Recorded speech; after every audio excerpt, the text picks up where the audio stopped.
America has gone into the direction where anybody can sue anybody for virtually anything. When you go into court, you are putting your fate into the hands of 12 people who weren't smart enough to get out of jury duty. This witty quote by Norm Crosby has led me to believe that people now garnish the right to put the fruit of the American economy in danger. The fruit of the American economy is, without a doubt, the corporation. My name is Joey Marshall Torres, a junior at Cathedral High School, El Paso, Texas, and I firmly believe that we should limit corporate liability in the United States, because not only do corporations provide millions of jobs, but they also help the economic cash flow by encouraging consumption and developing new products that make our lives easier, such as cars, clothes, technology, music, furniture, food, and water. Take a look around you. Look at the clothes you are wearing, and think about who made all this possible. The corporations are the ones most responsible for the flooring in your room right now. Who makes the products? Corporations. Who ships the products? Corporations. Almost anything made has been touched by a corporation. Putting these legal persons in jeopardy of being extorted or shut down is absolutely preposterous. Now moving on to today's issue. The issue that I'm discussing is limiting corporate liability.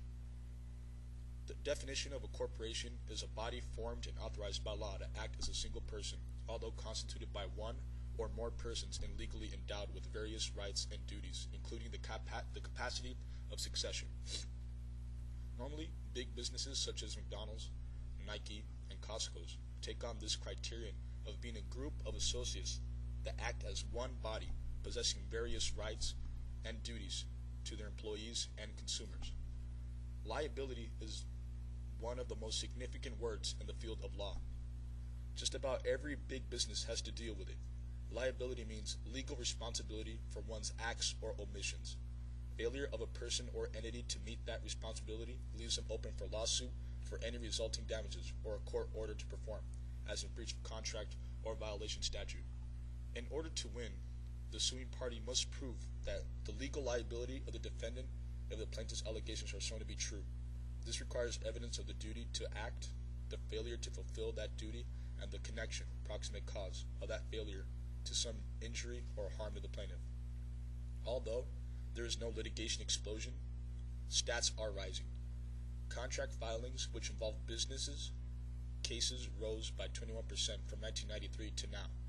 Medical malpractice filings have fallen by only 1% since 1998 to now, 2009. The world of litigation was sent a firm message in the year of 1994.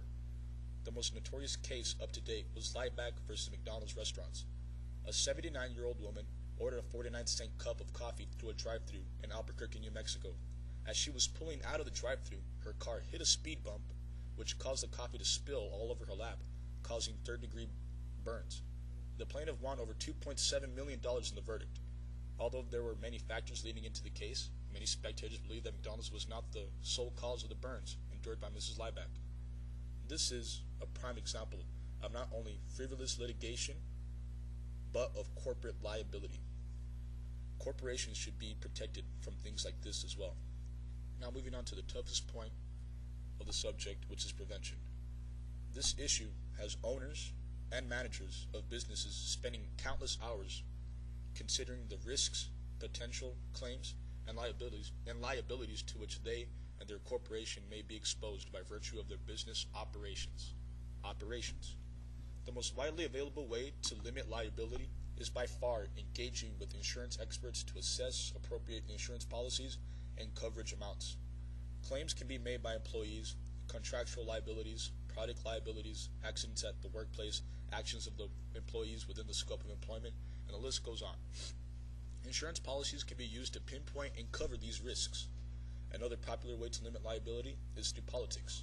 In the past, corporations have sponsored candidates for the Supreme Court and various positions by supporting their campaigns financially and aiding them in getting as much exposure as possible.